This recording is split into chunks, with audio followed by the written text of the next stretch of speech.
No último dia 30 de outubro de 2022, aconteceu aqui no Brasil o segundo turno das eleições presidenciais. E o atual presidente, candidato à reeleição, Jair Messias Bolsonaro, não conseguiu se reeleger. Com isso, a esquerda voltou ao poder aqui no Brasil e, de forma imediata, as nossas redes sociais foram inundadas de mensagens sobre como conseguir dolarizar o patrimônio ou proteger utilizando o cripto. Então, sobre isso a gente vai conversar um pouquinho mais logo depois da vinheta.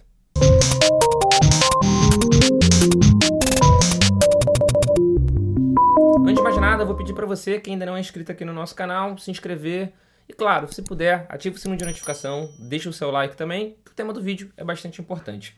Então, o que a gente conversou já logo no início do vídeo, a esquerda aqui no Brasil voltou ao poder e, com isso, muitas pessoas ficaram com medo do futuro, especialmente em relação ao valor do real, a uma possível desvalorização do real perante outras moedas internacionais, como a gente tem visto acontecer na nossa vizinha Argentina, por exemplo, e como aconteceu na Venezuela.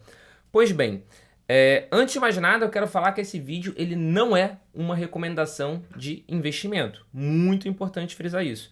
Estou respondendo uma pergunta sobre como seria possível fazer isso com cripto, beleza?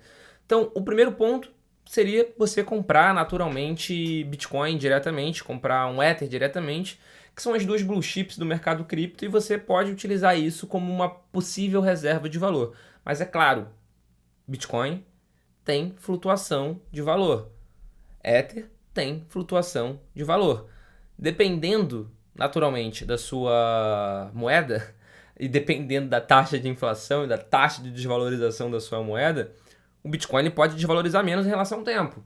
E é isso que tem acontecido, como, por exemplo, o peso da Argentina. Mesmo em um período de bear market, dependendo de quando você comprou, você tem menos flutuação no preço do Bitcoin do que na sua moeda local, do que na sua moeda fiduciária. Mas existe uma outra opção em cripto que você se expõe a outra moeda indiretamente, como, por exemplo, o dólar. E como isso seria possível? Isso seria possível com as stablecoins. Mas o que são as stablecoins? Então vamos lá, vou abrir aqui uma matéria para vocês no Criptofácil, que explica justamente o que são as stablecoins. As stablecoins, que o próprio nome fala, né, são moedas estáveis. Elas são estáveis em alguma coisa.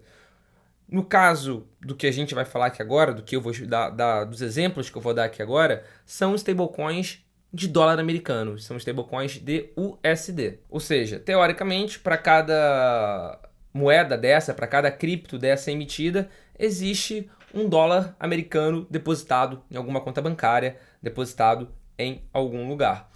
Ela é uma alternativa à volatilidade, porque você consegue ficar em cripto e fugir da volatilidade de cripto, e também é uma forma de se dolarizar, é uma forma indireta. Vale ressaltar que a stablecoin ela não é o dólar diretamente, porque o dólar, se você tem um dólar na sua carteira, esse dólar foi emitido pelo Banco Central americano.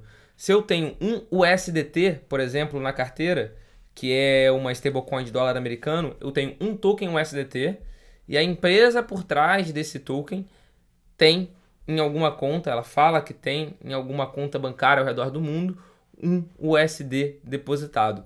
Sem sombra de dúvida, os maiores do mercado são o Tether, que é o USDT, o USDC, que é a USD Coin, e o Binance USD, que é o BUSD, esse último, inclusive, emitido pela Binance. Esses são os três maiores. Para vocês terem uma noção, nas últimas 24 horas, no momento que eu estou gravando esse vídeo, esse foi o volume negociado em dólar americano de USDT. Então aqui a gente vai ter milhar, milhão, bilhão. 54 bilhões, 284 milhões, 178 mil, 167 dólares de USDTs negociados nas últimas 24 horas. É um valor bastante expressivo. Você pode ver que é mais negociado, inclusive, o volume maior de negociação do que o próprio Bitcoin. Da USDC é bastante distante, né? E é a segundo maior criptoativo de stablecoin do mercado. Então o Tether, o USDT, é sem sombra de dúvida o maior. Agora, sendo franco com vocês, eu confio plenamente nessas stablecoins? Não, não confio, porque eu não confio em todos os intermediários. Então o que eu faço para me proteger até dentro das stablecoins? O que eu faço na verdade, ter uma cesta de stablecoins do ativo que eu quero me expor. Por exemplo, vamos lá de novo para a matéria, para o CoinMarketCap. Esse site aqui, tá, gente, é o CoinMarketCap, que é um indexador de preço que mostra, nesse momento, 21.556 projetos cripto no mercado. Eu tenho um pouco de USDT, eu tenho um pouco de USDC, eu tenho um pouco de BUSD, porque dessa forma eu consigo dividir o meu risco de terceiros, né? Porque na stablecoin você precisa confiar em um terceiro que é emissor dessa stablecoin específico. Então, se eu faço uma cesta, eu acabo dividindo, eu acabo mitigando um pouco o meu risco. E é isso que eu faço. Então, isso é uma forma de você começar a se expor indiretamente ao dólar. Friso de novo, o USDT não é dólar direto. É um criptoativo que, teoricamente, é pareado e lastreado no dólar americano. Esses exemplos, né? A gente tem aqui stablecoin de euro, stablecoin de libra, existem diversas outras stablecoins, mas essas são as maiores do mercado. Como vocês puderam ver, o Tether USDT é a maior, sem sombra de dúvida. Beleza, agora você já tem o USDT, você já tem um pouco de Bitcoin também, que se você olhar o gráfico ao longo do tempo, você vai ver que por mais que ele apresente queda em algum período, quanto mais você olha no gráfico, mais você vê que ele teve valorização, né? Então aqui, por exemplo, então, aqui foi o pico de 2017. Então mesmo agora no momento de queda de 2022 está valendo muito mais. Aqui foi 2020. Aqui deve ter sido, ó, aqui foi em março de 2020, foi quando a pandemia da Covid-19 foi declarada. E foi o chamado Corona Day, que foi quando a pandemia foi declarada, todos os mercados do mundo caíram. Ou seja, isso daqui, ó, foi em março de 2020, e agora mesmo aqui no período de bear market está valendo bem mais. Aqui estava valendo 3 mil dólares, agora está valendo 20 mil dólares. Enfim, o longo prazo em Bitcoin costuma ser para lá de implacável, né? O longo prazo costuma ser muito vantajoso para o Bitcoin, geralmente. Então, opção 1, comprar Bitcoin. Nesse momento, ele está valendo 20 mil dólares. O real está valendo quanto em relação ao dólar?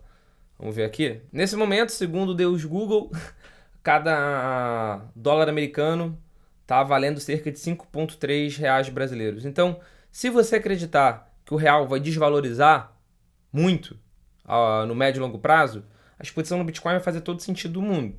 Porque por mais que o real se desvalorize, você vai estar em Bitcoin e, consequentemente, você vai acabar tendo mais real no final, porque a cotação do Bitcoin, digamos assim, né, naturalmente segue o preço do dólar. Então, forma 1. Forma 2, stablecoin, que nem eu falei, que é uma exposição indireta ao dólar. Ah, Paulo, mas como é que eu vou fazer isso? Se eu mantiver isso numa corretora brasileira, se por um acaso o governo surtar, acontecer alguma coisa do gênero, ele vai conseguir confiscar. Você está coberto de razão. Então, eu recomendo que você escolha muito bem, inclusive, em qual corretora ou aonde você vai manter. E para isso, eu recomendo que você, se puder, mantenha em uma hard wallet, que é uma carteira externa, é uma carteira não conectada à internet, uma carteira que fica com você. Exige um trabalho de você aprender a fazer custódia, mas sem sombra de dúvida, dá mais liberdade. Sem sombra de dúvida, é muito mais seguro no médio e longo prazo. Beleza? O objetivo desse vídeo foi só mostrar que existem formas de você começar a proteger o seu patrimônio com cripto.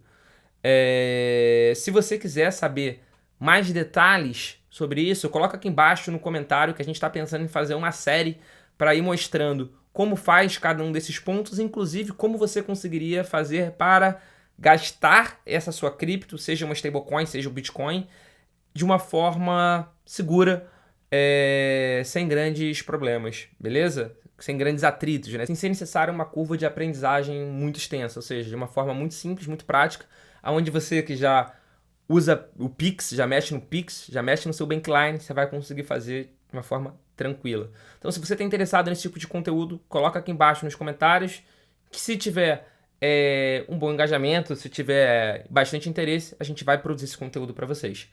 Obrigado pela sua companhia, eu espero ver vocês aqui de novo no canal do Criptofácil.